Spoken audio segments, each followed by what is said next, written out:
Welcome to the Los Culeros podcast, where the arrows fly straight and the conversations stay real. We're your hosts, Jose Jara and Josh Peña. We're just a couple of everyday guys with a growing love for the archery, the outdoors, and the journey that comes with both.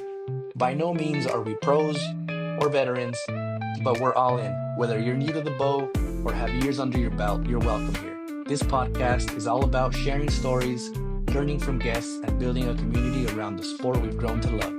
So grab your bow, lace up your boots, and join us as we dive into archery, hunting, and life, one shot at a time.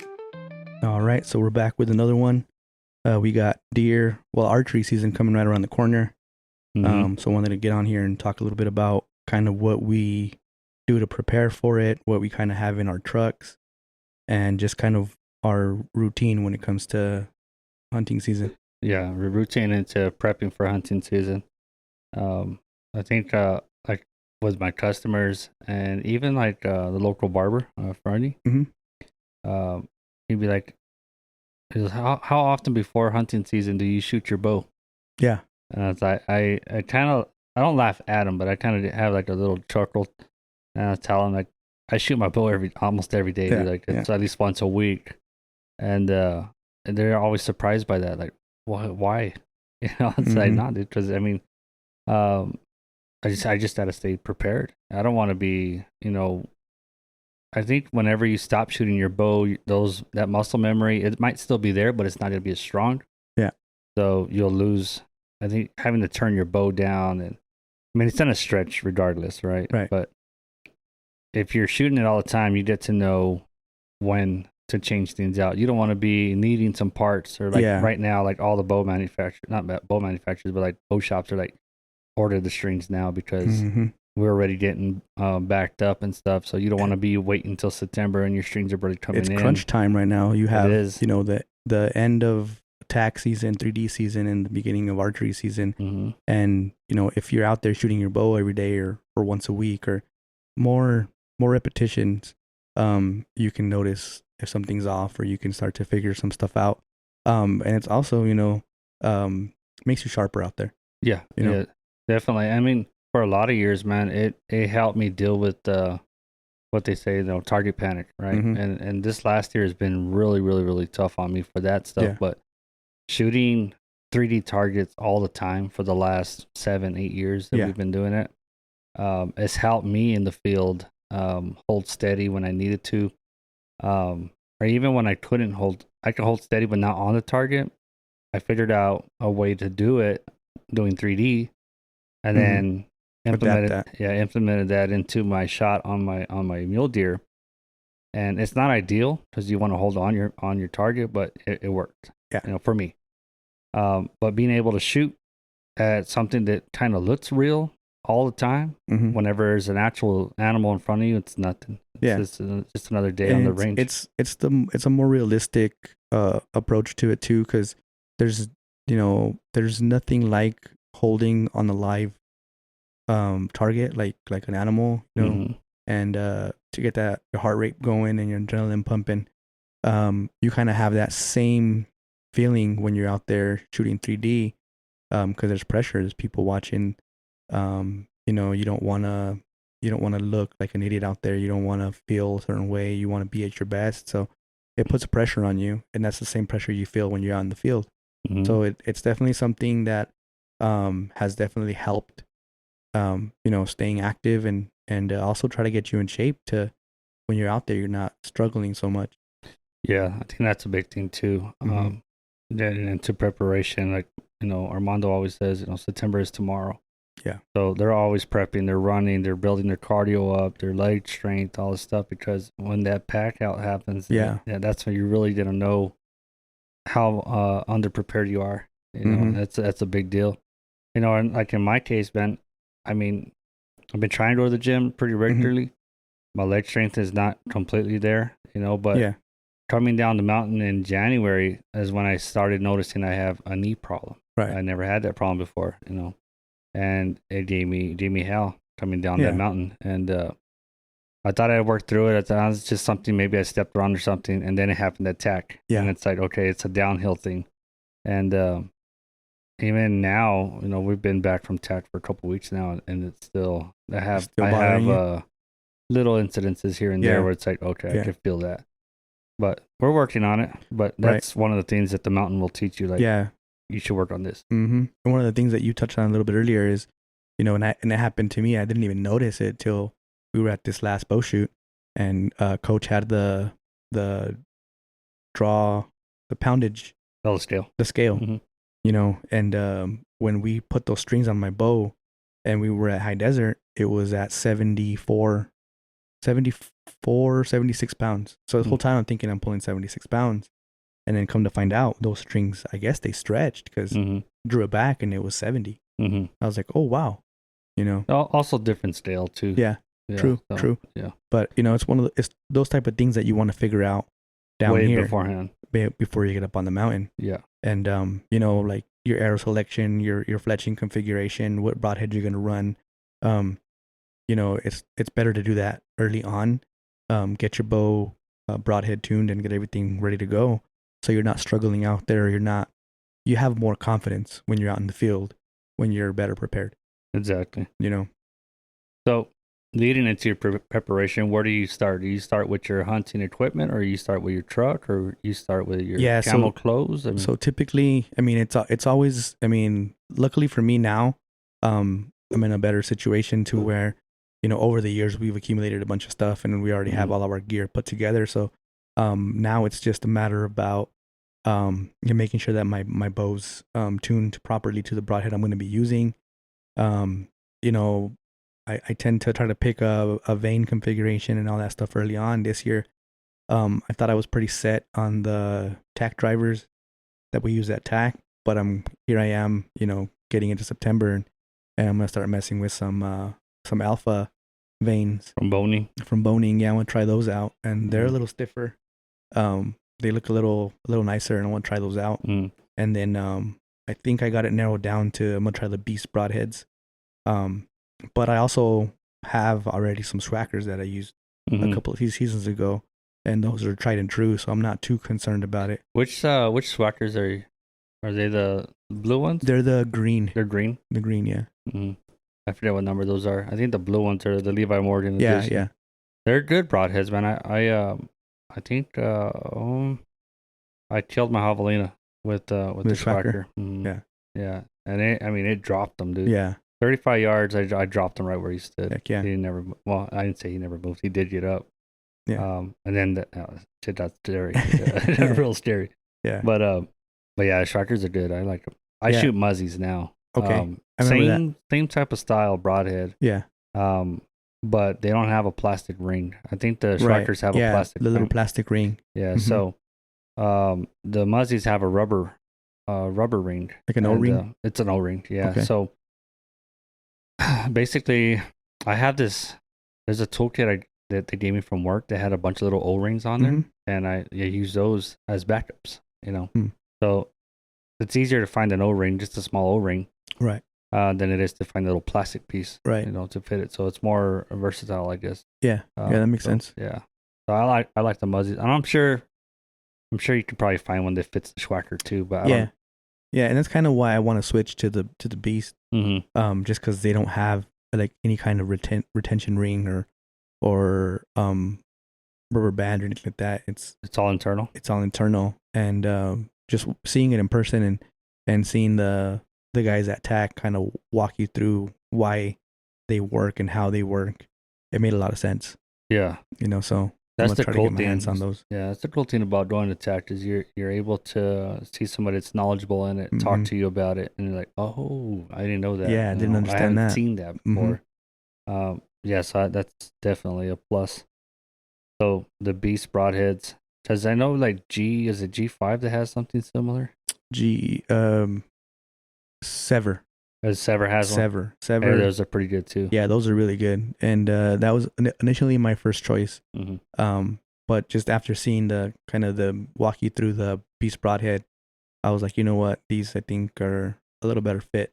So I'll try those. So, luckily for me, like I said earlier, my pack out bag, all my camo, my boots, which that was the last investment I made, was a good set of boots. So I'm all set there, and then I got my archery, my equipment's already kind of dialed in after going attack and trying out the sight tape, making sure that all went down. So now it's just a matter of broadhead tuning and getting comfortable with the bow and the broadhead, and then getting boots on the ground and start to scout. Mm-hmm. And then when we get into the scouting part of it, it's making sure you have the right gear in the truck, making sure you have some tools, socket set, screwdrivers, a jack, spare tire, and something that we just found out on the way to Colorado is I didn't even have the key to my rims. Mm-hmm. So if I would have had a flat tire or something would have happened to my hub or an axle or something, I would have been screwed. So it's always good to make sure you have that on hand and ready. Yeah. No, definitely a learning lesson there. But I mean, being who we are, we would have figured a way to get it Oh yeah, we did. Yeah. I mean, we didn't. I didn't find the key. Yeah, but we didn't have to do it on the road. Right. Yeah. Right. Yeah. Yeah. And we had good old Chewy too for help. Oh yeah, man. That guy's like a freaking multi-tool. Yeah. He's a Swiss Army knife for friends. For sure. So yeah, getting the truck figured out, and then my setup's a little different because I got the 4Runner. So I have my rooftop tent. So that's kind of always on there already. So I'm not really too worried about that. But something else that we found out in Colorado is make sure we have blankets, make sure we have some stuff to make sure we cover both of the elements, not only the cold but the hot. Don't believe the weather, man. Yeah. Be prepared. So yeah, and that's a key issue right there. Weather said it was going to be like 65 degrees at night, and it wasn't. It was cold. Yeah. And that was my suggestion. Like, no, we're not going to need the heater, man. It'll be comfortable. Couple of blankets, and no, it was freezing. Mm-hmm. It's pretty damn cold. I mean, mind you, we're coming out of the desert and headed up into the high country, so yeah, different altitude, a different temperature, and we weren't used to that climate. So yeah, but it was good. It was still fun. It wasn't too bad. It was just a couple hours of being cold, and it wasn't too bad. Yeah. So, what in your truck, whenever you go, let's say you're just going scouting, for example, a simple day trip. What's in your truck? Man, I've done it in the past where I'm worried about my pack, I'm worried about what kind of food I'm taking, I'm worried about all that stuff, and I'll get halfway down the road before I realize I don't have my bino harness. Oh, so bino harness for sure. I'm just scouting, bino harness, and then a small pack, some water. A good tip, and I think you're the one that mentioned this a while back, is throw that in the freezer, freeze up some water, and then that way whenever you get up there, it's already nice and cold, and you're not having to worry too much about it, and it feels nice in your pack. So some water, a couple of snacks, and then I like to do a little bit of e-scouting. Get on the Onyx and just on the couch or in the backyard, kind of go through your phone and kind of pick out some spots that you think are going to be some good spots to scout, and then head out there, glass those spots up from the truck, and then if it seems like something you want to do, go out there and take a hike. Because when we first started doing this, we were hiking. Well, I mean, where we go, there's no roads. Yeah. You know what I mean? And I mean, there is roads, but we don't have access to those roads. But it's one of those things where it's like, okay, I mean, dude, if we open up my Onyx right now, it's peppered with red dots because I've been just on the toilet, you know what I mean? Just looking at water, water sources. All right, there's this water source, there's that water source. And then we find some that aren't on the map. Right. And those could be, prime locations too.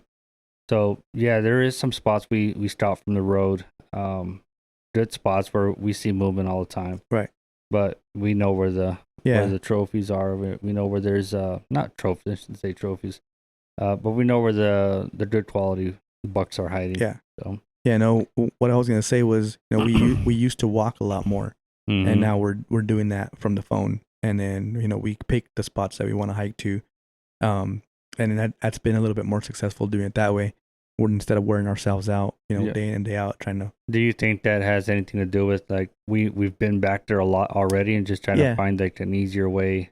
Yeah, because there's been some spots that we look at, you know, when we're out there and we're like, how do you get there? You know, and how do you get here? Or, oh, that'd be a good spot, but we don't have access to that spot. And then, you know, you come home and you look at the Onyx and you kind of figure out ways around some of these landlocked areas that, you know, you can't get into, or you feel like you can't get into, and then, you know, take a closer look and, oh, hey, there's a road on this side, or there's a way around some of this stuff. And you know, it gets tricky, and we try not to blur the lines too much, and try to get where we want to go, and try to do it, you know, the legal way, and not, you know, not get too in the weeds with it. But it is kind of complicated sometimes to do the e-scouting and then go out there and then see a fence where there wasn't a fence on the map, or something that says private property when on the map it's showing you that it's not. What I run into a lot is like where it shows a water tank or whatever on the map, and then you get there and there's nothing there. You know, it's like it's dried up, or it's not there no more. You know, a lot of that stuff is named from years ago. Right. Another good thing is having a friend that's always traveling back there. And that's I suggest you guys get one of those. And you know, talking to these people back there while he's just working and getting access to some pretty good locations. So hell yeah. It's always good to have a friend like that. So day trip, you still carry your jack, you still carry your that stuff. Once I take the first scouting trip, it just stays in the truck. You know, and that was one thing that in my red truck, it was a little more prone to breakdowns, and it was a little older, and it was more beat up. So I tend to have that on hand all the time. With my little Toyota, the same thing. It was kind of sketchy because I didn't take it out a couple of times. I thought you were gonna go full one. No. I never have to worry about it. It's a Toyota. No, it goes takes me everywhere and brings me back home. It's waiting for it. It's been pretty good, but you know, it got, you know, from the GMC to the little pickup, and then now into this one. The only difference now is it's not as versatile when it comes to like what I can bring along. You know, it felt like my GMC, it was a full size truck, so I could fit a lot more in the bed of the truck. And with the Forerunner, I had to be a little bit more specific on what I want to take and not take. You know. Yeah. So, but it's been good. It's been good. Yeah, I mean, you save quite a bit of space on the Forerunner. I mean, compared to the truck, right? Yeah, like a 6 foot bed, 6 by whatever, 6 maybe 6.5. Yeah, and your tent only takes up a couple of, you know, square feet of. Well, then you had a big tent, right? Yeah. So the difference before was I didn't have to put everything back in the original packaging. I could just throw it in the big tote and throw it in the back of the truck. And I had a tote for my sleeping bags. I had a tote for my tent. I had a tote for my kitchen stuff. And with the Forerunner, I have to be, okay, let's try to get this tent back into the original box, because I can't fit a big ass tote in it. Yeah. And then, but now you have the rooftop. And that so the rooftop tent definitely helps. Dude, I know you said it was quick to set up, but damn, that shit is quick to set up. Yeah. Yeah, we did it in the dark. Just 2 latches, popped that thing up. I think you fought with the ladder more than anything. Yeah, just because I'm short. Yeah. And I was just holding the flashlight. Yeah. But yeah, it was super cool and really, really quick to set up. And I was surprised. It was pretty cool. What's cool about that is it makes it to where, you know, if I was in the truck and I didn't take the tent and, you know, I wanted to spend the night there, it was either, you know, back seat in the cab or in the bed underneath the stars. And with this thing, it's always there. So it's one of those things where pop a couple of latches and pull a ladder out and we're good to go. Yeah. And even if you had more people, you still have the inside to put down the seats and stuff. And yeah, it's super convenient.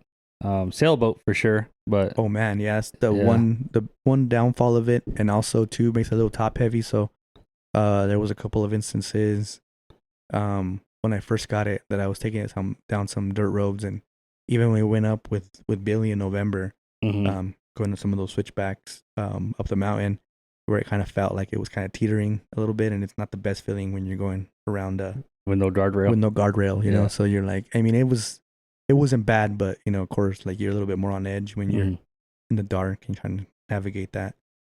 So, what kind of whenever you're going on a day scout? So we talked about, you keep your jack, you keep some extra tools and stuff in your rig. As far as food goes, if you're just going out for the day, something light. Do you take an ice chest, or do you just? Well, I didn't used to. They don't typically do. I have a little lunchbox. I'll throw a couple of burritos in there, and a soda for reward when you get back to the truck. But typically it's just a little day pack and some water and tuna packets and maybe 1 or 2 sandwiches, or a 5-hour burrito, and that's it. Not a whole lot. Try to typically just go out there for the day, and kind of where we go is kind of close to home, so we're not too far out there. Yeah. Now, if we're out there, in 24, it's a different story. That's a nice chest for sure. So. Yeah. No, definitely. Make a whole day out of it and stuff. Keep a nice chest. I always keep a nice chest in my truck. Yeah. But for me, like on a day, if I'm going out there by myself, it changes. If I have somebody with me, or if I'm going by myself. Right. Yeah. Now, if I'm going by myself, I'll probably have a nice chest still, filled with something cold, like water, sodas, maybe a couple of beers in there. Just for like, I don't know, I like to have a beer at the top of a mountain and something about it, it's chill. But not nothing enough to where it's like, by the time I get back to the truck, it's already, I need another beer, but you know what I mean? Safe, responsible. I'm not trying to say, go out there and get all drunk. But I mean, you have to indulge, and there's no better place to have a nice cold beer than top of the mountain. Yeah, and I don't do it when I scout, dude. I don't do it when I hunt, because it's a big difference to me, because I don't want to be out of my element when I'm hunting. When I'm just up there and I'm climbing the mountain and whatever, getting to the top, getting to my glassing areas, I want to just relax, put my eyes on the glass, and just look to see what's moving. But it does change whether I'm by myself or if I'm with somebody. Yeah. Like if I take my kids out there, obviously I'm not going to have any beer with me. Yeah. But I'll take more sodas, more waters. Yeah. And then I also have them pack their own stuff. If they want snacks, oatmeal cookies or Twinkies or chips or whatever it might be, sandwiches. I'll have them carry their own stuff. Yeah. So. In my pack, on a day pack, if I'm by myself, I'll have some like oatmeal cookies. I'll have maybe soft granola So you're bars. more like a snack guy, like just Little Debbie's, oatmeal cookies, that type of stuff. Yeah, it's because I get bored. Yeah, I get bored and I just pop a wrapper. But I try not to get things that make a lot of noise. Right. Yeah, I mean, and those plastic wrappers are like. I don't know what it is with like hunters liking snacks that make a lot of noise. That's all they make. Those are the best tasting ones. Little Debbie needs to get her shit together. They need to make a hunting edition. Big Deborah. But it always feels like it's those kind of snacks that we gravitate towards, and they're the noisiest ones. You know? Dude, we need to invent something, dude. Right? Put your snacks in here. Yeah. But yeah, I'll have a couple of burritos. In my pack, I'll probably have a soda. There's just like one, just to have some sugar. If I don't touch the snacks, but again, the tuna packs. Different flavors. I'll have like 2 of like jalapeno. I think to me, the tuna packs hold like a special place in my heart. Yeah, they're great, dude. They're so convenient. Yeah. The one thing that we always do is forget a damn fork. Yeah. And we got to carve one up real quick. Top of the mountain. Go find the stick. Yeah. But it's one of those things where, like that was our go-to for our first hunt, and it was a successful hunt. So I always, gravitate towards the tuna packs just because, it almost feels like it's like a Lucky Charm type of situation. And there's so many damn different flavors too. So man, you can't really go wrong. Yeah. I like the deli one, and the jalapeno one's pretty good. Yeah. Yeah. No. It's versatile too. It's like a little snack, or you can, put it on some toast. I've made it with eggs, avocado, high protein, low carb. Yeah. It's good stuff. It's a great go-to meal. It's quick. It's easy.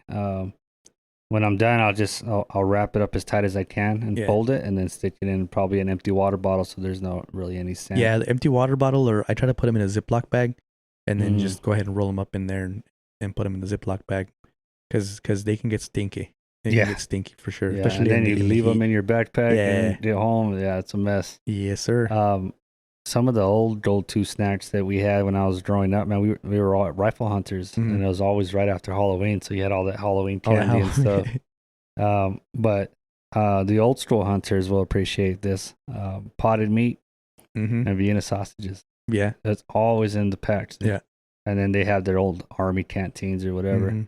But no, I don't think I know anybody in my family that didn't have potted meat or Vienna sausages in their pack. Yeah, you know what I mean, and I still carry that tradition. I'll have one or the other. Potted meat, not so much, because I carry bread with it and stuff.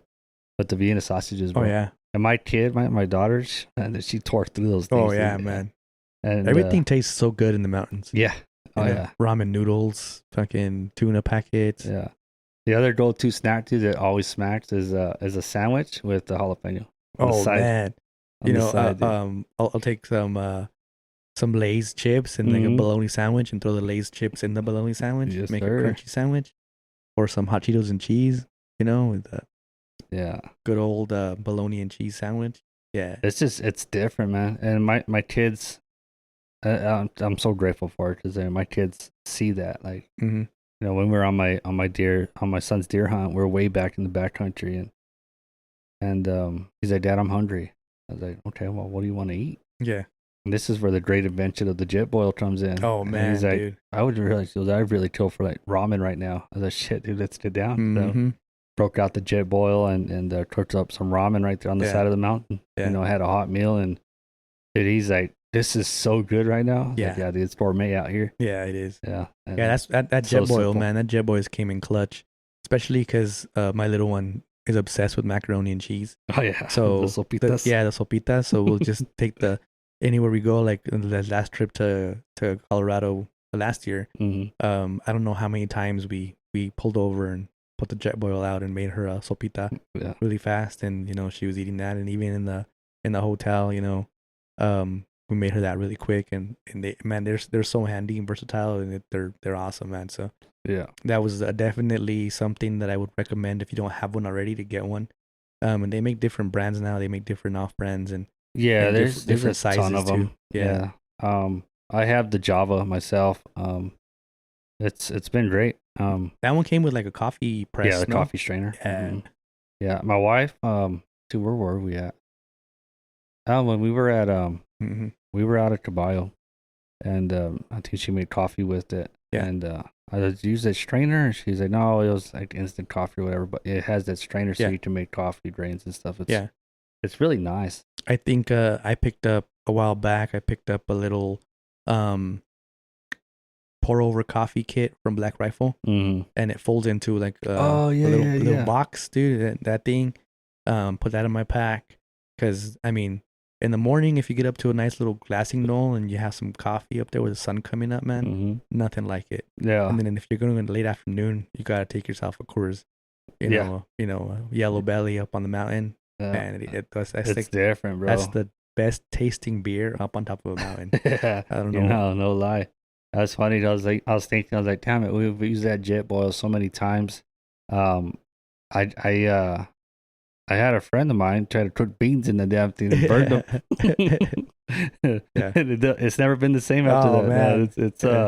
It's like the beans aren't there obviously, but it's like burned, and like the burn marks are in there. It still works. Yeah. Okay. Yeah, if you guys are still around to this as part of the podcast, drop down what's your favorite go-to snack and your favorite drink on top of the mountain. Is it a Coors Light? Is it a Miller? I'd love to know what you guys think about this. Not only that, like, what's your go-to road snack on the way in? Oh yeah. You know what I mean?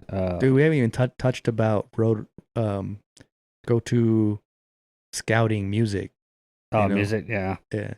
Well, let's stick with snack. Yeah, let's stick with the essentials right now. So you talked about what you have set up and everything, what you take on your daily pack and stuff. So what I load in my truck, man, it's the real simple basic stuff that most of the time it's in there. Mm-hmm. Right. The jack, of course. Yeah. And my truck's kind of tall, so I need like not just a jack, but I need a block. Right. Yeah. I usually carry a 2x4 or maybe two Mhm. 2x4s, because it's a tall truck. And then of course your spare tire. Make sure your spare tire is good. You don't want to have to change it out and find out that your spare tire is flat. And then I'll carry like maybe 1 or 2 extra quarts of oil, just in case. Yeah. You know, same thing with transmission fluid. You know, and then the antifreeze jug of water. Yeah. I gotta have that in there, and then of course I have my ice chest all the time. Yeah. Most of the time, if you see my truck anywhere, there's an ice chest behind it that has water in it. Yeah. You know, most of the time. Yeah. And most of the time it's cold. Yeah. Right So now if you guys not. see a black Ford F-150 license plate, no, I'm just kidding. Grab yourself a water. Grab Don't be yourself a stingy. water. Water's on me. And then I'll probably carry some extra gas in there. It just depends. Like if I'm just going where we usually go, it's not too far. I won't take gas with me. But if I'm going up to like higher in the hills, like in 24, like you were saying, right? Then I'll take an extra thing with gas. Yeah. And most of the time, if I am up there, I have the UTV with me, so I'll need the gas. And then number one thing though, I mean, all the equipment in the world is good. I always tell somebody where I'm going. I was going to get at to least that. one person. Yeah. You know, Yeah. and most of the time it's my dad. You know, my dad knows exactly where I'm going to go because I've taken him there before. He knows exactly where I'm going to go and what my plan B is if that doesn't work out. And if I do get, you know, have to go to plan B, I know where there's signal on that mountain, so I'll just make a quick phone call or through a quick text and say, hey, I'm moving to this location over here. And then I'll try to confirm with him, do you remember how to get there? And then, you know, to get that confirmation, I'm gone. Yeah, it's a game changer out there. Right where we're at now in the city or anywhere you're out besides the forest or where we hunt. If something happens, it's an inconvenience. Yeah. But out there, it's a game changer, and it's a matter of it could be a matter of life and death. When out here, it's just something stupid simple, like I forgot to charge my cell phone. Oh well, I'll get put on the charger when I get home. But when you're out there in the middle of nowhere, you forget to charge your phone, and then you hit a pothole, you blow a tire, and no one knows where you're at. Yeah, it's scary, and it can get scary pretty quick. And sometimes, we tend to make these plans and change these plans and do all these things, and we don't let somebody know, and then we put ourselves in a sticky situation. And if you just communicate that to somebody, it's a matter of life and death sometimes. Yeah, it really is, man. And I've had incidences on my work van, where, well, back then it was the truck. I did a flat tire and I'm in the middle of nowhere, no cell signal whatsoever, and it's like the jack. I'm on a it's a scissor jack, and I'm on a uneven surface and stuff. Like if that thing falls on me, I'm screwed. I can't call nobody, can't do anything. Luckily, I have a boss that actually pays attention. Like, okay, this vehicle hasn't moved in a while. If I can't reach for him, I reach out to him. He'll actually go and check on us. Yeah. But I just started going up. Went to the top of this hill and grabbed service and everything. I was able to call out, but my hazards are on my truck. Killed my battery. Killed your battery. Yeah. So the truck driver fixed my tire. We had to use the back of his bit to actually lift up the truck. It was heavy, right? Yeah. And then he said, I'm not supposed to jump you because I'm over here to change your tire out. So I was like, well, what kind of AAA is this? Yeah, what are we doing? It's a fleet vehicle. Yeah. Charge them, dude. Like, yeah. But I need to get out of here. Like, oh yeah, I fixed your tire, but sorry about your battery, dude. Like, see you later. So, but anyways, he did jump the battery and stuff when we got going. But yeah, man, it's happened to me twice where it's like, oh well, shit, what now? Yeah. Yeah. But in my truck, I got stuck at Centennial Park, last almost a year, I got stuck twice in the same park. Yeah. Almost a year from each other. Oh, wow. To the day. To the day. Yeah. So the first one, I buried it all the way to the frame. There was no way I was going to get out. I tried using my jack and everything. We got a second truck stuck, but luckily I had service. Yeah. The second time I got stuck, my 4-wheel drive broke. and it's still broken. It just happened last week. But people were there with me, so they just pulled me out, whatever. But to your point, like right now it's flooding. My road's flooded. If there was no service out there and you're just drifting down a river in a vehicle, like, who do you call for? Yeah, and it's just as simple as just, hey man, I'm going scouting this weekend. This is where I'm going to be, and we're pretty good about that. I'll tell you when I'm going out there. You'll tell me when you're going out there, and you'll let your dad know, and like you're saying, but somebody's aware, and somebody knows he hasn't made it back yet. What's going on? Yeah, because we don't. I mean, we can't see the future. We don't know what's going to happen. Yeah, and there's so many elements out here, man. We got rattlesnakes. We got, real slick terrain and stuff. You can roll an ankle. Look at Coach Adriano, bro. He broke his ankle on a sheep hunt. You know what I mean? Yeah. So, like, those are things that you can't prepare for. Yeah, rattlesnakes, matter daddies. Yeah, matter daddies. Matter daddies are a real problem. Yeah.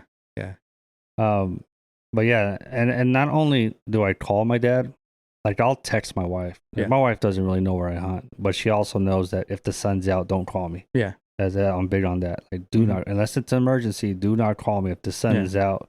If you can still see, if the moon's out and it's bright, I'm probably still out there somewhere. But is that a philosophy that you only do when you hunt or when you scout as well?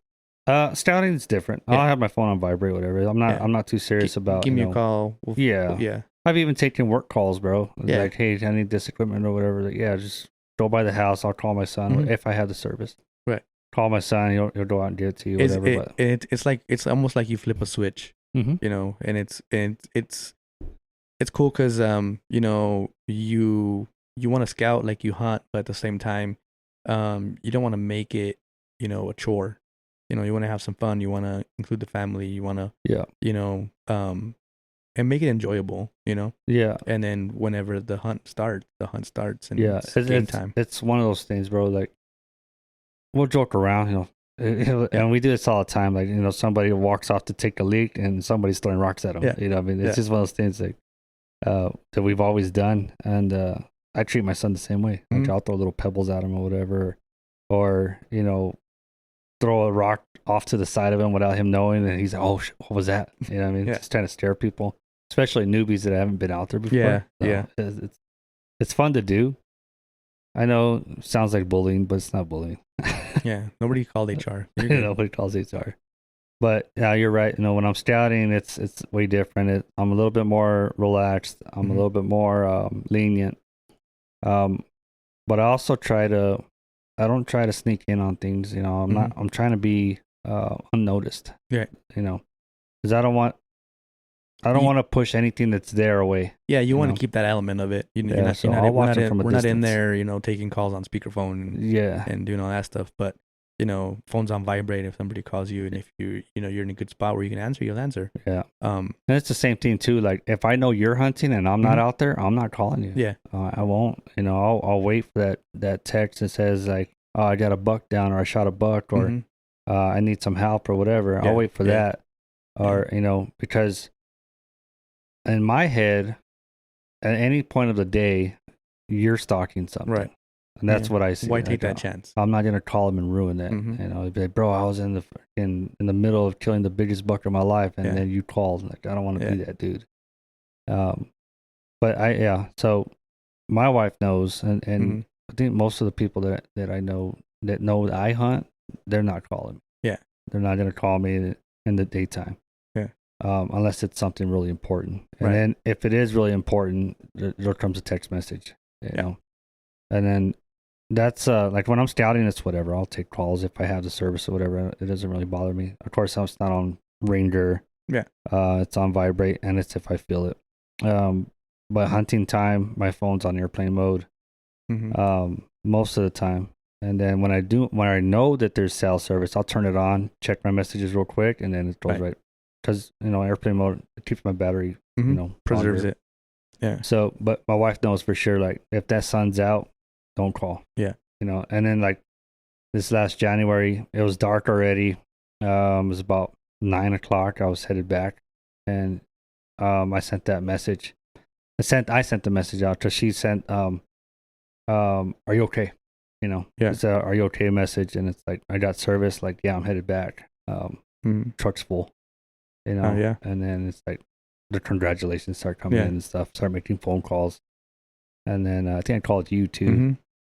And so yeah, it's just one of those things. Like, dude, I felt so bad because we had to get together at Mariela's sisters. This was New Year's Eve, and I was like, yeah, I'll make it. And I typically do, but this year, man, I'm getting older, and man, I was like, it's okay if I miss the first day, and then wait. Same thing. I'm not gonna bother you while you're out there, and then sun goes down and get a message. I got a video of a bloody arrow, and I was like, oh shit. Yeah. I was like, hell yeah, man. It's a cool feeling, man. It's like that's another thing we need to touch down is like who's your first person that you call whenever shit goes down. Yeah. What's yours? Who's your first? I'll tell you mine. If you tell me yours. My dad. Yeah. I usually call my dad. Yeah. I typically call John Dudley. Yeah. your underwear works, bro. They're my favorite ones. I'm never taking them off. Yeah. I was wanting to give you a shout out. Thank you for teaching me everything that I know. Shit. But yeah, it's my dad, man. If he's not with me, and then there's like my top 5. My son. My son usually tells my wife, and then my brother Gabe. Yeah. I'll tell him. He was with me when I killed this one. So, yeah. And then my dad was with me when I killed my first one. And then whenever my son killed his, I think I told Gabe first, and then I texted you and Billy, and I was like, yeah, dude, coming out heavy. And, for me it's Mariela, and then you, and then the mom and dad, and then by that point everyone starts to talk. And the one thing I try not to do is, even if I'm told, I won't say nothing. Yeah. And that's because I don't want it to be posted before before they get the chance to put it out there. So I don't want to take that glory away from them. Yeah. And you don't want to steal somebody's thunder. Yeah, I don't want to do that. So was my son's buck. First person he called was his friend. Yeah. He sent him a picture. Oh yeah. And I asked him for permission. Like, hey, do you mind if I tell whoever? And he's like, yeah, don't tell everybody. I don't care. Yeah. So then we told everybody. Yeah. But yeah, it was one of those things. Like, this is his moment. This is what I'm gonna find out. I'm with him, and I'm sure if I wasn't with him, I'd probably be the first person he called. Maybe I won't. Maybe he would be his friends. I go full Luke Bryant. Is he down? He's down. He's down. Is he down? Oh shit! Have you seen those parodies, bro? He's like, you fucking ask me one more time, I'm gonna push you out of this tree. The cameraman. Yeah, those are funny, man. Oh damn it! All right, get back to business. Yeah. So that's my truck, man. That's the jack, the spare, all basically necessities. I typically have a lighter in my truck, right? Just in case. Yeah, just in case you're finally tired of the truck and fuck this. Finally tired of my Ford. Shit! It was a boat today, literally. Man, yeah. We got some rain. That's I'm excited for this season, man, because we're finally getting some rain, dude. Well, I haven't been out in your unit, but I was out in the Mimbres. Yeah. Dude, it is freaking like neon green out there, bro. Right. It's so pretty. I mean, it's always a good indicator when you look at the Florida mountains and you start to see green this early in the season. And you're like, oh man, it's gonna be good. It's gonna be good. We need to get out there and do some scouting and stuff. Antelope season's coming around the corner here. Yeah. But we definitely need to get out there and hit them hills. And with all this rain, it looks good, right? Yeah. But hopefully those water tanks back there are getting filled up.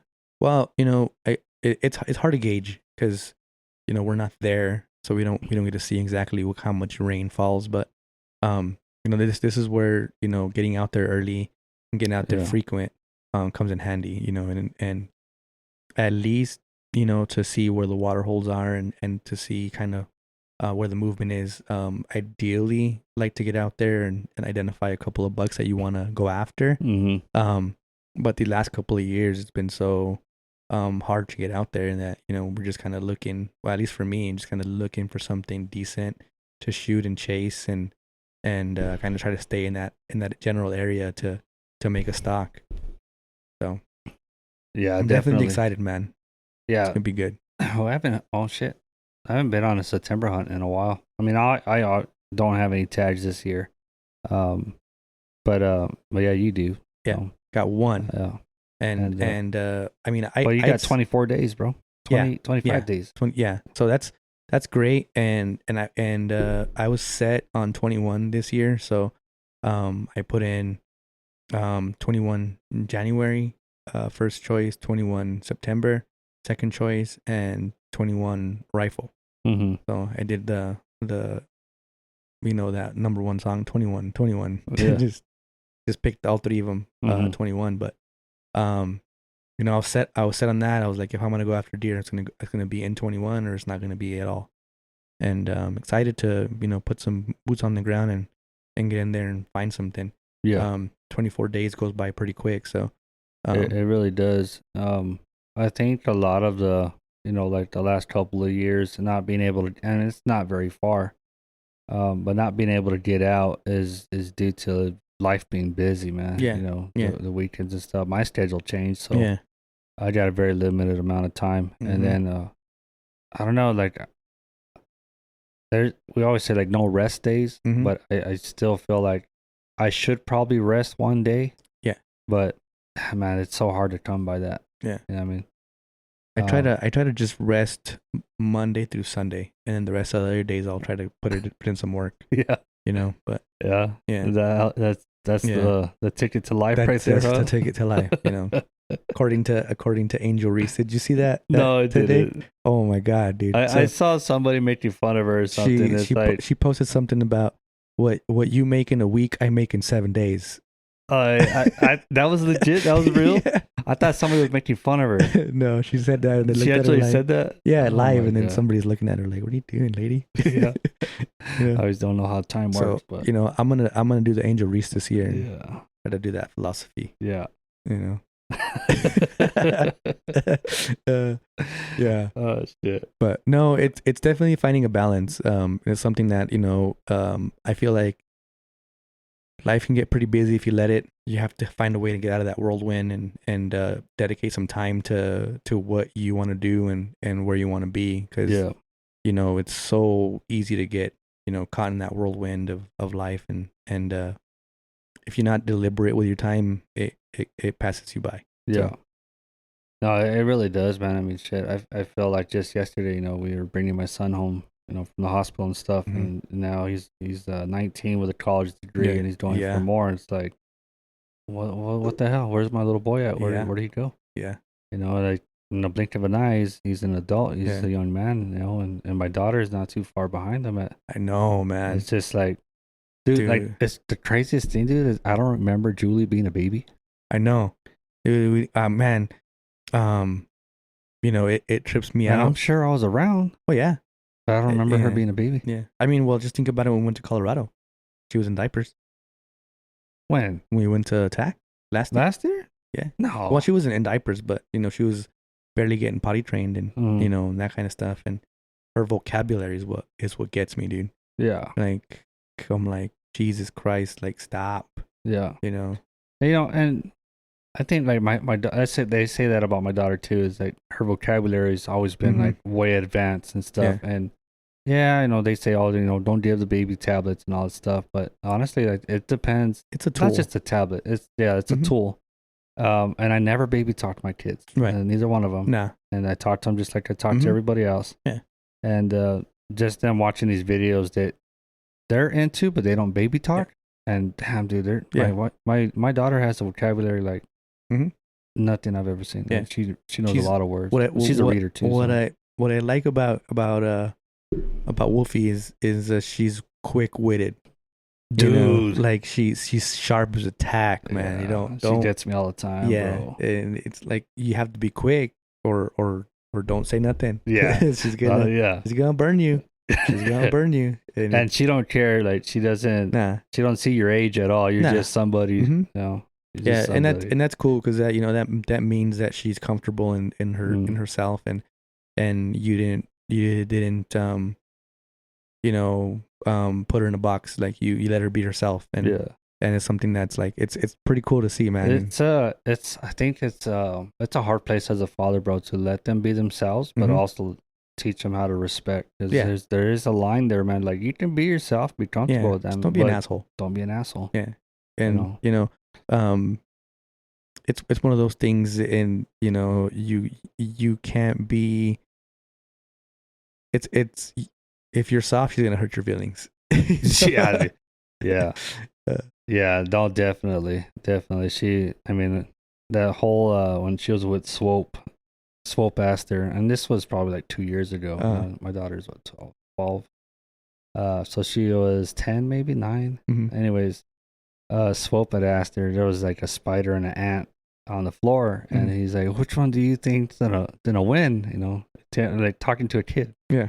Which one do you think is gonna win? She killed both of them, bro. She's like, "I win. Nobody wins. They're not gonna." She's just cold hearted, bro. But like, she gets along with almost everybody. Yeah. And no, and it's the way that she carries herself. It's cool, man.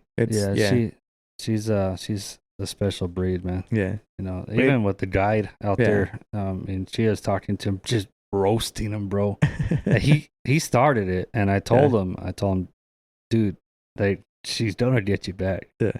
And he's like, really? Because he was trying to like poke fun at her or whatever.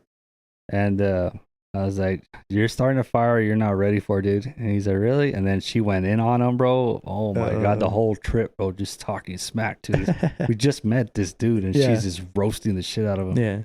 But, he's a good dude. He's a good dude, and they got along really well. And she's just like that.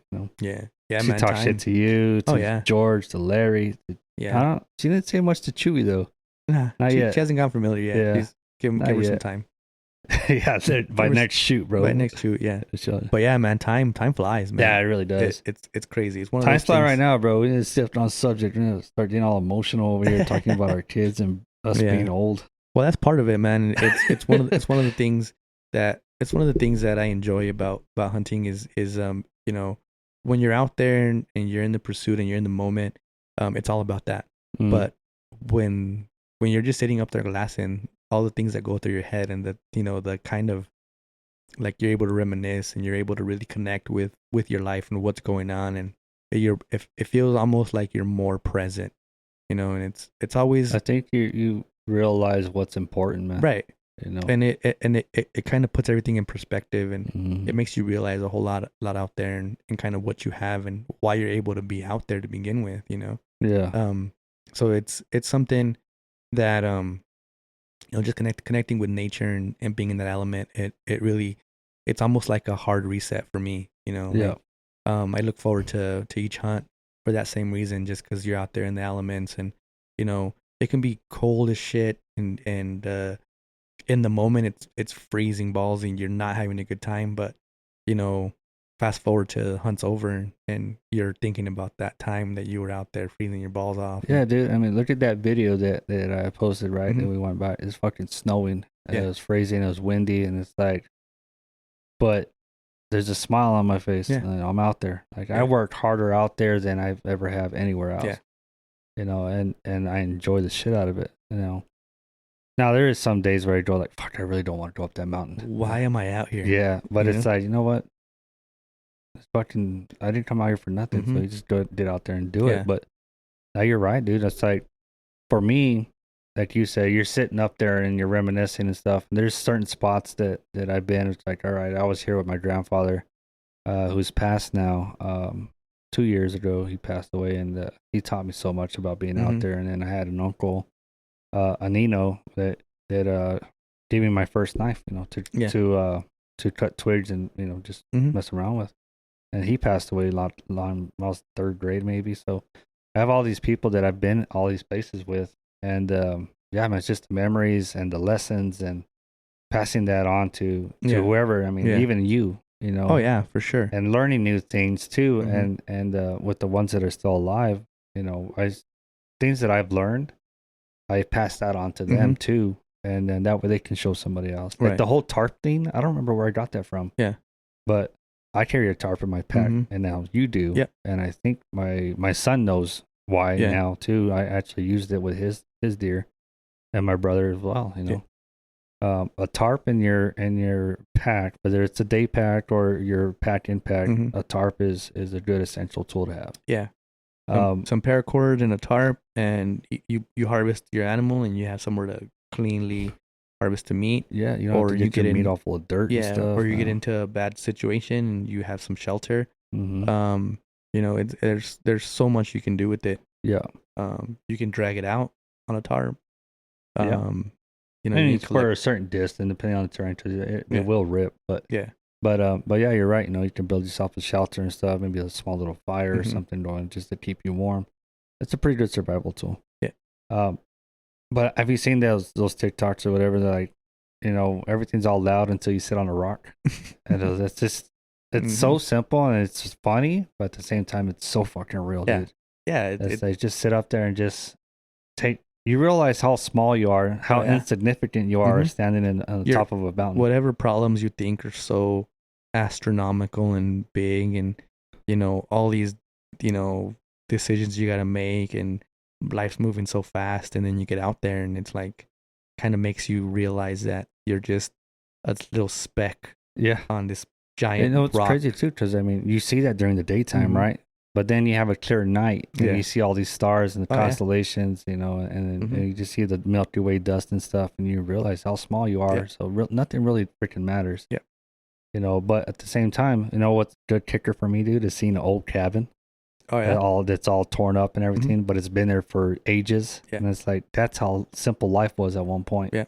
And now we have freaking cities and people, polluting and throwing trash and all that shit everywhere, and it's like I want to go back to that world. Yeah.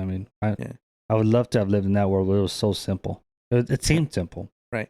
Because you worry about your food and your housing, and that's it. It's you. Yeah. You don't have to worry about, where's the next paycheck coming from, or you're living off the land for what it is.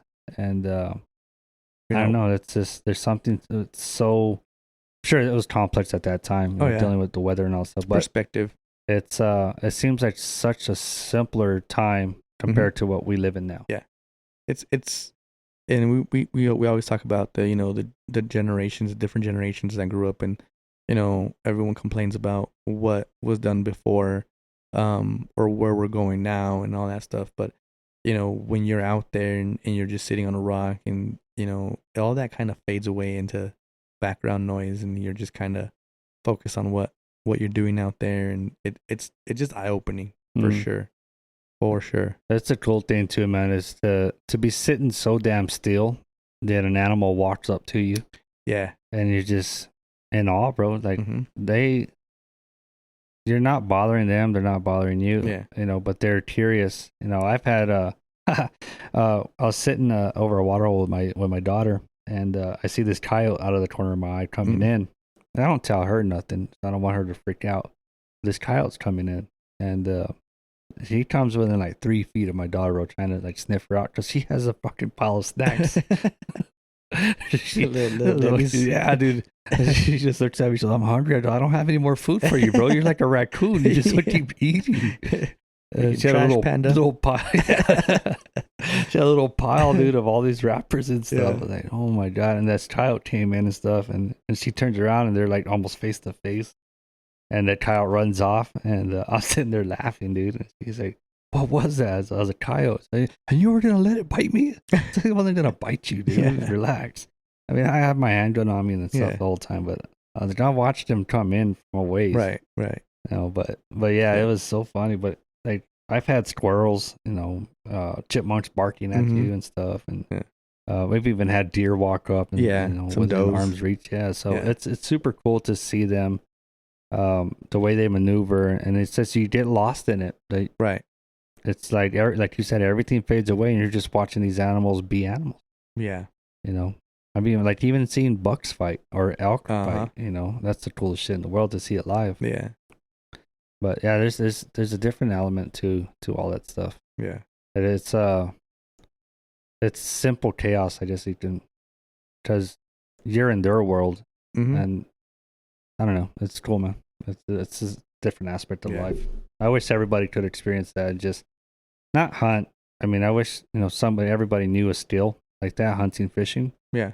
But just I wish everybody could get out and just enjoy nature for exactly what it is. Right.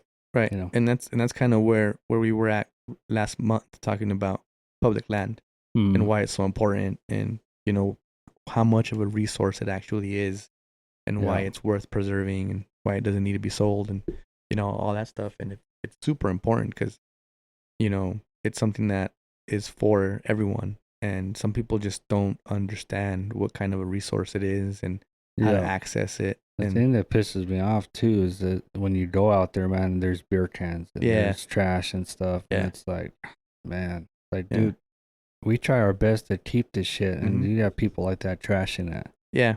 It's not good for anybody. It's not good for the animals. It's not good for the land. It's not good for other people that have to deal with that shit. Yeah. But the best thing we can do is clean it up ourselves, right? Then teach the next generation that this is what we do. My daughter will yell at me like, "Stop the truck," or "Stop the UTV," and I was like, "What? Did you see something?" She's like, "No, there's a bottle over here. I'm gonna go pick it up." And just throw it in a trash bag in the back of the truck or the UTV. Julie's like that, and it's something that I didn't realize that she had even caught on. But like, I'll stop and I'll grab, if I see a wrapper or a plastic bag, I'll grab it and throw it in the trash. And the other day, I forgot where we were going. I think it was Walmart, and we're going over those little trees in the front, and there was some empty cans in there. And then she's like, "Papas, we don't litter." And then she grabs a can, and I was like, "Oh crap!" Like, I didn't even realize that she had caught on, seeing me pick up that and throw it in the trash, and she's doing it too. Yeah, man. I think as adults, we don't realize how much of an impact we have on these young lives. And who's actually watching us, right?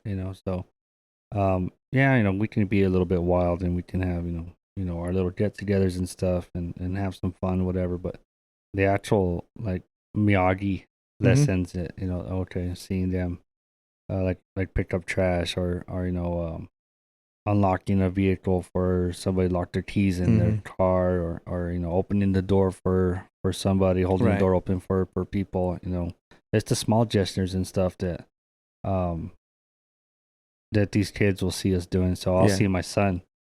My son will open doors. My son will actually race me to the car to open the door for his mom. Yeah. Because he's seen me do it his whole life.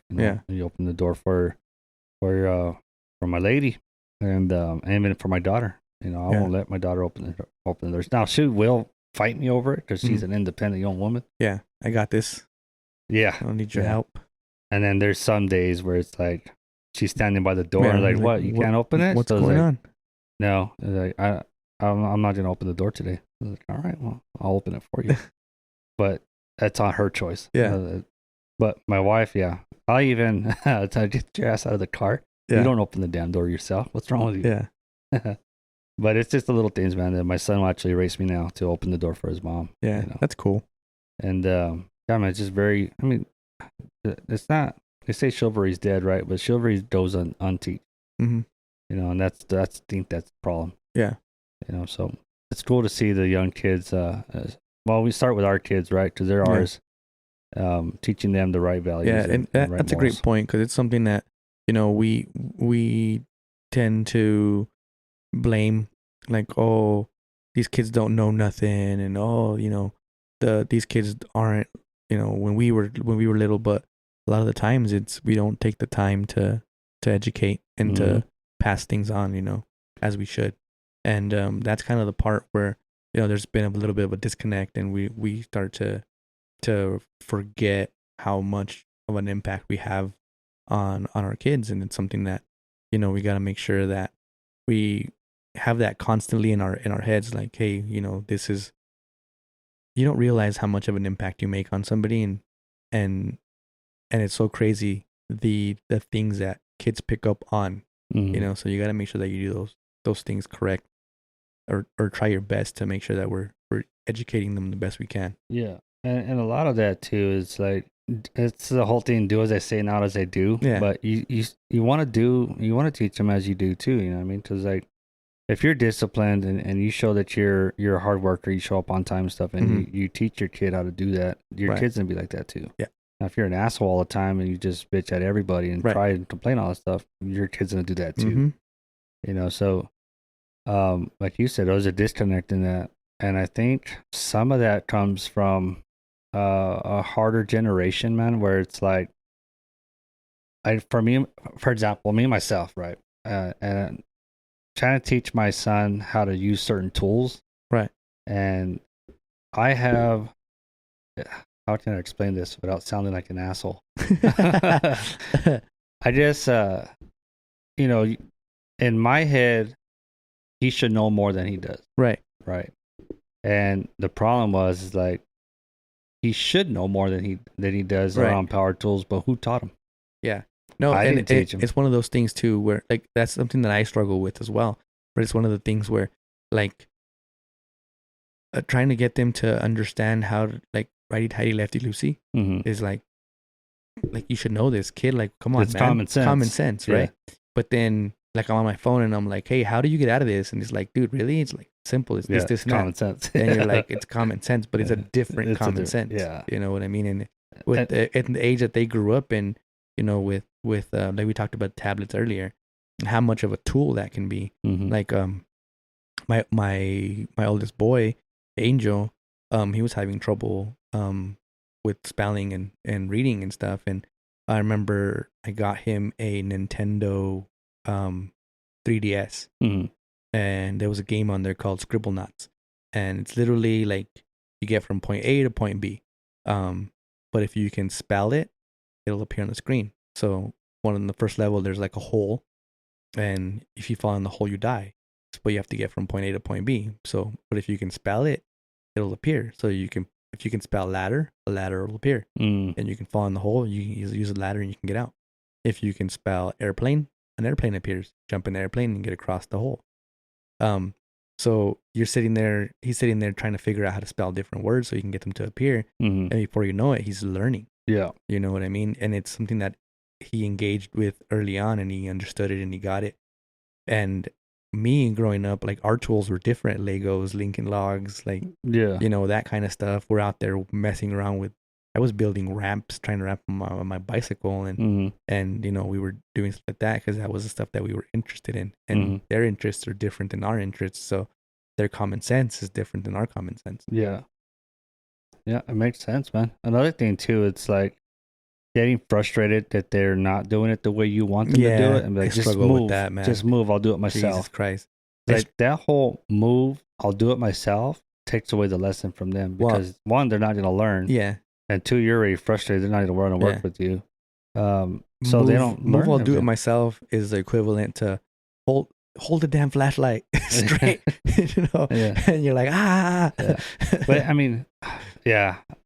I see, like, I'm tough to work with, man. I'm not a good teacher when it comes to my kids personally. I don't have the patience because it's I don't think I was ever taught patience, to be honest. Because like you said, the hold the flashlight thing, right? I got yelled at a lot by my dad. You know, I got yelled at a lot, but it also taught me to stick through the storm. Yeah, it gave you a thicker skin. It gave you more resolve. And he wasn't mean about it, but it was one of those things where it's like he was hard. He was hard to deal with, and it wasn't for everybody, right? Yeah. But my son, before when he was little, I would get tough on him, and then he'd go inside. Yeah. Go to mom. That's his base. Right. Go to mom. And now he understands that I'm not yelling at him. I'm mad at the situation. And I'll catch myself, I'm trying to get better myself, but he'll stick through it. You know what I mean? Like, dad's mad, but he's not mad at me. He's mad because he hit his fucking hand with a hammer. Yeah. And nobody likes that, and so I'll lash out a little bit, but he's like, that's just my dad. Yeah. So I'm not like a lot of people are, oh, you're a good dad. I don't feel like I feel like I'm an asshole, but I got good kids. Yeah. I got great kids.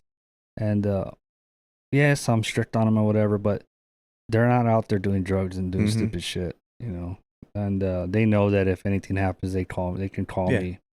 So I think that's important too. But anyways, I don't know how we got into this conversation. I know next segment of Dr. Phil.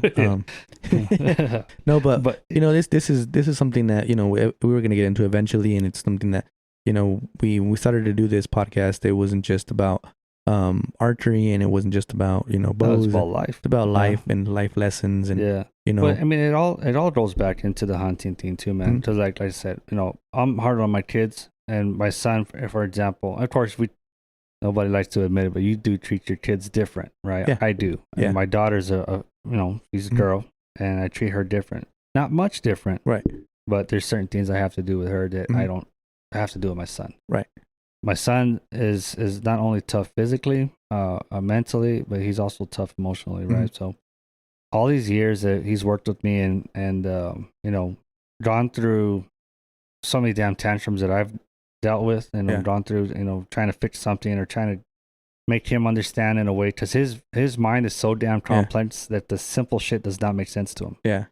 And I call him Sheldon, bro. He's like a Sheldon, because he's like, well, actually, there's this whole freaking scientific reason of why this shit operates the way it does. But him being him, take him out in the mountains where it's freaking 5 degrees at night. We're sleeping in a tent, and he did not complain not once. Yeah. Like, hey, man, we can go home if you want. Like, I'm here in the back of my head, like, please say we can go home. It's cold out here. I don't want to be cold. Yeah. But he's like, nah, Dad, I'm good. Yeah. And, but he's like, we're going to tough this out. We're going to hunt as hard as we can hunt. And we're going to make the most of it. And that was his whole mentality through the whole thing. And then my daughter last year, we go on an elk hunt, and it's fucking cold as shit. Yeah. And she did not complain not once. Yeah. I mean, these are what these kids have become. They're, I think, I don't even know how to explain it, man. Because I see a lot of kids that are quick to quit. Yeah.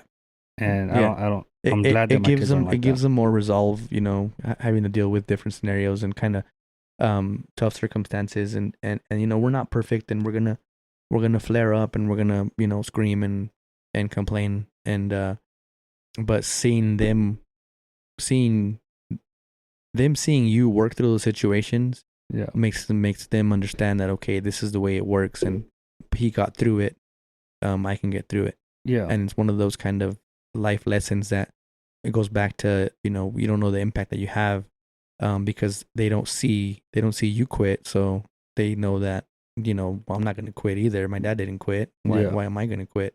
Yeah. And I saw that on my son's deer hunt, man. My daughter was complaining about her boots. We're going to walk way over there. It's about a mile and a half, 2 miles from here. I saw some movement, so we're going to go down that way.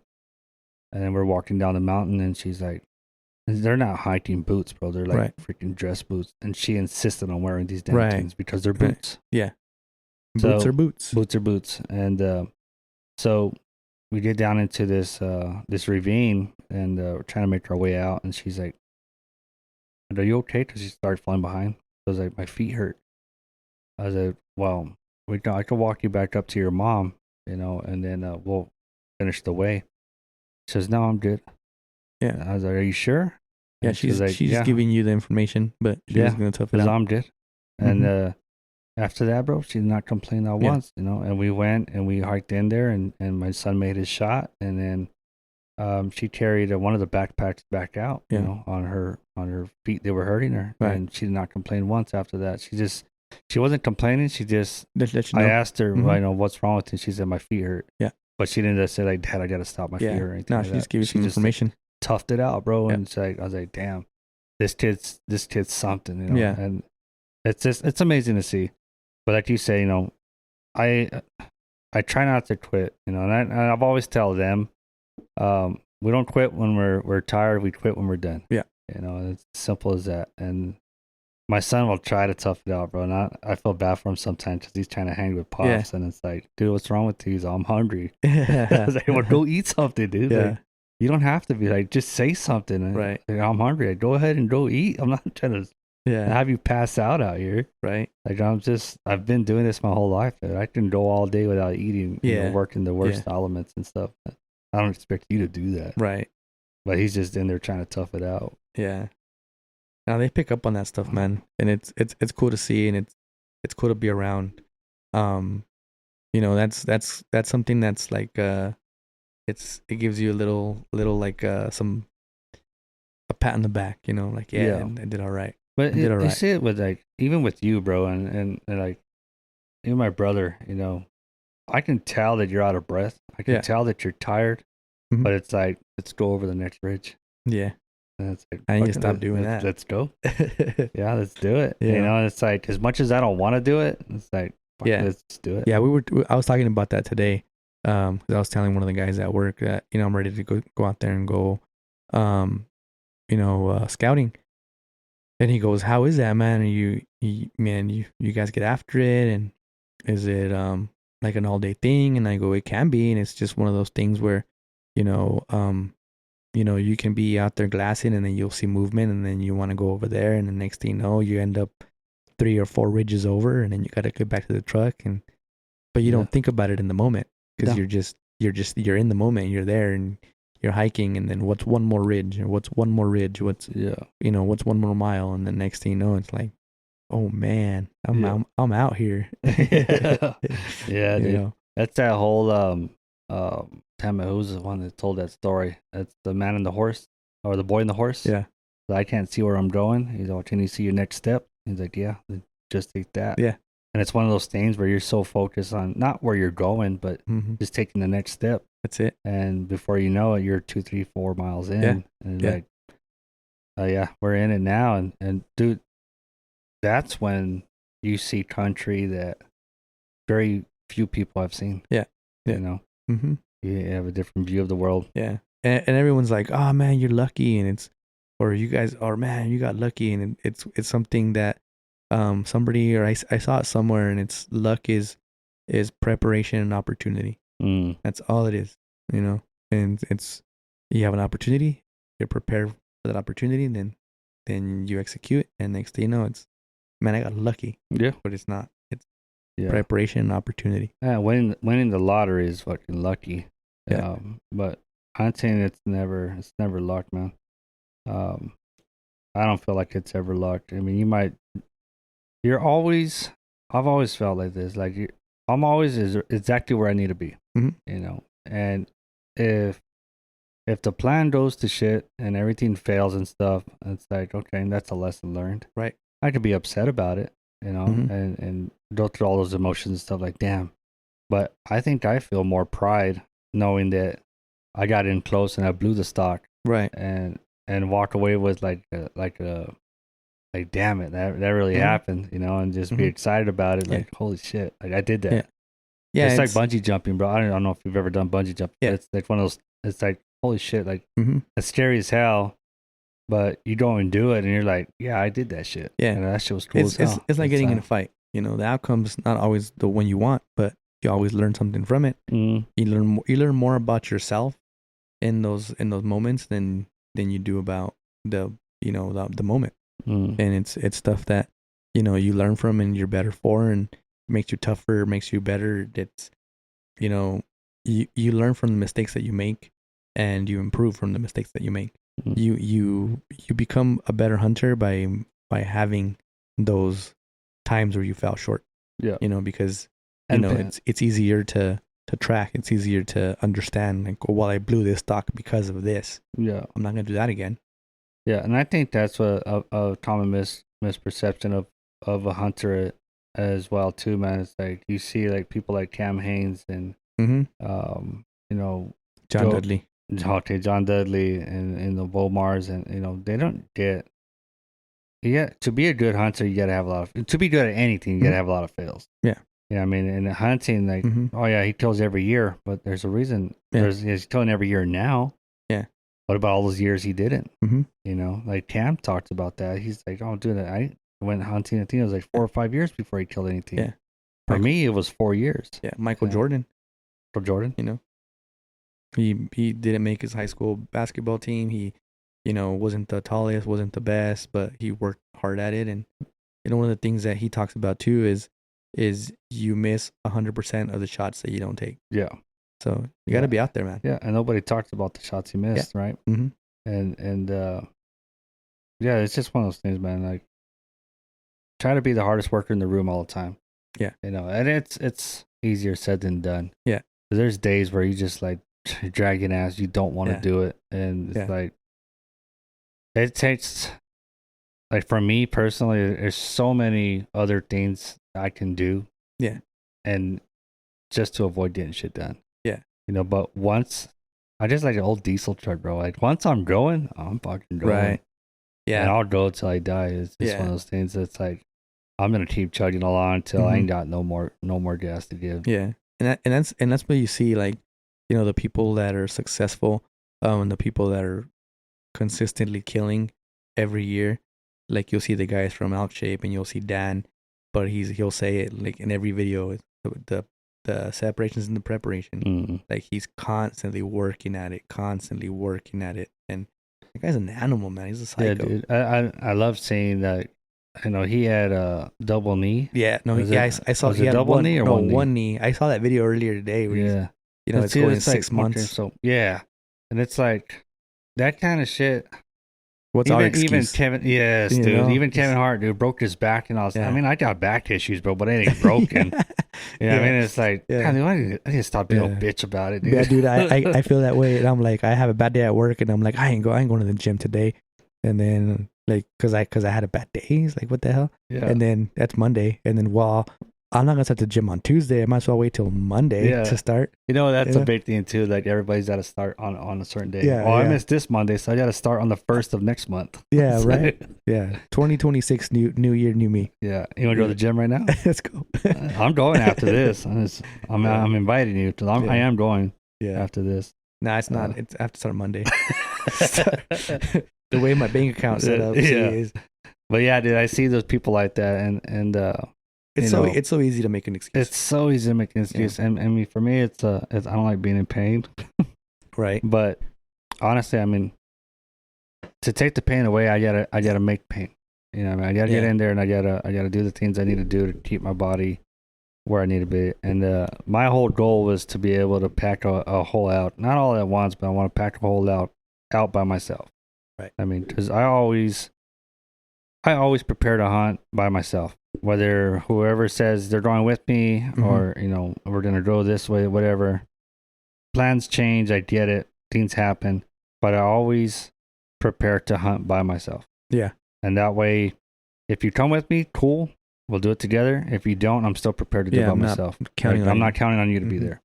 Yeah. And that's because in years in the past, I've been let down. You know what I mean? Like, hey, we're gonna go hunting, and then even when I was a kid, bro, like, oh, we're gonna go hunting this day. Yeah. All right, cool. And you're all excited and get your rifle and you get your gear and everything, and then it's like, what happened? They didn't come pick me up. And then they find out, like, no, they left without you. Yeah. It's like, one of the most memorable ones for me was we got the same unit, same tag for 21, and we talked about it. Yeah, we're gonna go, and then life got busy, and we didn't talk about it for a couple of weeks, and then next thing you know, it's tomorrow. It's tomorrow, you know, and I hadn't talked to you, you hadn't talked to me, and I take a drive out there, and I pull off to the road, and your truck's already there, and we went up. I went up the mountain, found you, made a game plan, and all right, man, I'll catch up with you, and we went our separate ways, and you went towards the other ridge, I went down towards the water, and that was it. But there's that, like, hell yeah, he's out here, but it's not like, what time is he gonna pick me up? Are you coming? Are you not coming? It's we're a lot alike in that sense now. Before I was like, so Josh, how are you gonna do this, man? And what do I need to do? And how do I get there? And now it's more like, I'll see you out there. And it's pretty cool. Yeah, you've grown a lot, man, as a hunter and stuff. And I think communication is key in a lot of aspects of life, right? Relationships, friendships. Communication is a big thing. You're, like I said, I always plan on being out there by myself. So even if we were planning on, let's say, taking the whole family out there, I still have my own gear and stuff. Now, I don't mind sharing my stuff. What I mean? I'll make dinner, I'll make breakfast, you can have whatever I have out here, you're entitled to it. But it's one of those things where it's like, if you weren't here, I'd still have all that stuff. Right. And even if you are here, it's still our stuff. You can still use it. But I don't plan on anybody being there. Right. I mean, right.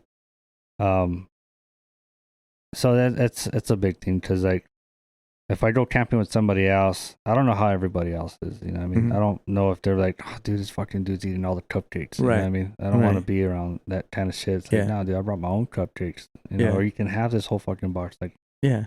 but we're out here together and stuff, and I think we should share the load. But I'm perfectly fine doing my own thing. Yeah. You know, Yeah, so. and it's one of those things where, deer camp and elk camp and all that stuff, you're you're in an element where like everyone's out there to do the same thing, and you're all feeling the same way, and that communication and that camaraderie should be there, where you're on the same page. Yeah, And it's unfortunate when you're not, and it's so easy to ruin elk camp and deer camp with that kind of energy. yeah, And so it's so much easier to be out there when everyone's on the same page. yeah, and it definitely is. And then like even hunting, bro. Like let's outside of camp. You're going making a game plan and stuff. I'll put everybody else before mine. I've done it plenty of times. I did it with you. We're out there hunting, and I'll leave my bow in the truck. Hey, this is all about you. This is your stock. This is your turn to shine. Yeah. And then same thing with Billy, and I've done that with my kids and stuff. And it's like, no, I'm gonna get you a buck first. I've killed mine. I know what that's like. I want to see you kill yours. I want to be a part of that. And then yeah, man, it's just, I don't know. It's a lot different. We're on a different page and stuff, and I want to go somewhere, and you don't want to go somewhere. We don't want to go to the same spot, and it's like, oh fuck, well, I mean, we got a decision to make here. Yeah. Yeah. So I mean, it's just the game plan and stuff. But I'm gonna go this way, and then you're gonna go that way. It's like, all right, cool, and then we'll meet, or we'll have a communication. Like, okay, we'll meet back here at a certain point or whatever. But it's like, I want to go over here, and you don't want to go over there. It's like, okay, what are we doing? Yeah. You know what I mean? Yeah, it's so easy to be, out of tune when you're out there. So it's so nice when you find somebody that you kind of click with, and you can kind of be on the same page, and it makes the hunt so much better. Yeah. And it's times too where you're like, well, what do you want to do? I don't know. What do you want to do? I don't know. And it's a whole jungle book. Yeah. Where do you want to go eat? Yeah. That kind of situation. Yeah, no, definitely it can get that way. But yeah, no, it's you gotta be adaptable, man. You gotta be able to adapt to and be considerate of each other. You know what I mean? It's I think that's a big thing, to be considerate of each other, and that's one of the big things that I don't do when I'm out there. I guess I would with certain people, but if I'm hunting, I don't like to have any kind of like alcohol or anything. It just makes it hard. Makes it hard the next morning. Yeah, definitely that, and it's so easy to get carried away out there. Yeah. And to me, like the way I feel about it is, if you're gonna do that, just go camping. Yeah. Yeah, pretty much. Take the family, go camping. I do know people that they'll still hunt harder than I do. Yeah. Yeah. Staying up all fucking flip a night. switch the next morning. Yeah, they're just go, dude. And it's like, holy shit, how do you do that? I think I used to be able to do that, and now with my old ass, I can't hang. Yeah, dude. Man, a couple of weeks ago, we had a little get together, and we finished a whole bottle of tequila, and I felt that for like a week and a half, man. I was just like, man, that was the longest hangover I've had in my life. You need some of that loot, not loot. Oh yeah, loot, freaking Apex. What is it? Apex? Ape. The ape. Yeah, I need some ape in my life. Evolution. Yeah. I was gonna order some too, but then I had to go still shopping. Yeah. No, but yeah, it's so different being on the same page. But like, you do have, like, my brother Dave, dude. He can have a good time and stuff, and stay up all night, and then in the morning he'll be fucking making breakfast. Be the first one up, making breakfast. If you leave him alone for too long, he will fall asleep. But but yeah, he's always the first one, man, up and making breakfast and stuff, and chorizo and eggs and stuff, and coffee. Got it all ready and stuff. Everybody's getting ready. And then, yeah, dude, we'll hit the trails. To each their own. Definitely to each their own. I know that if I stay up all night, bro, I'm going to have hell the next day. Right. And I probably ruined a couple of New Year's Eves because I'm an early bird. I go to bed early on those days because I got to get up early Yeah. to go and do my hunt. And this year, I don't have to. I don't have to do that unless I work. Depends on what day of the week. But That's one of the things that I was putting in for January, and that was my first choice. But I'm a little bit relieved now that it's September, just because it's a little bit more time. I can take my time, go out there on the weekends. I'm planning on taking a couple of days off of work, but mainly do some weekend hunting, and I'm excited to see them in velvet, man. yeah, That's gonna be cool, bro, I saw a couple of bucks the other day. Neighborhood bucks out there in silver, and I was like, oh shit. Yeah. Because I hadn't seen any in a while. And then I saw a widespread one. I was like, oh shit, here we go. Yeah. And they got another month to grow, and they've been getting a lot of rain too. So the Excited, vegetation's going to be good. But we definitely need to get out there and poke around and see what's moving. Yeah, I definitely want to get out there, and do a scouting, trip, and then maybe take the equipment out there and do a podcast from out there. From the top of the hill with the glass. That'd be sick, man. So Yeah, definitely. yeah, I think we'll cut it right there, about an hour and 30. I think that's a good spot. Yes, sir. Link in my bio. Subscribe.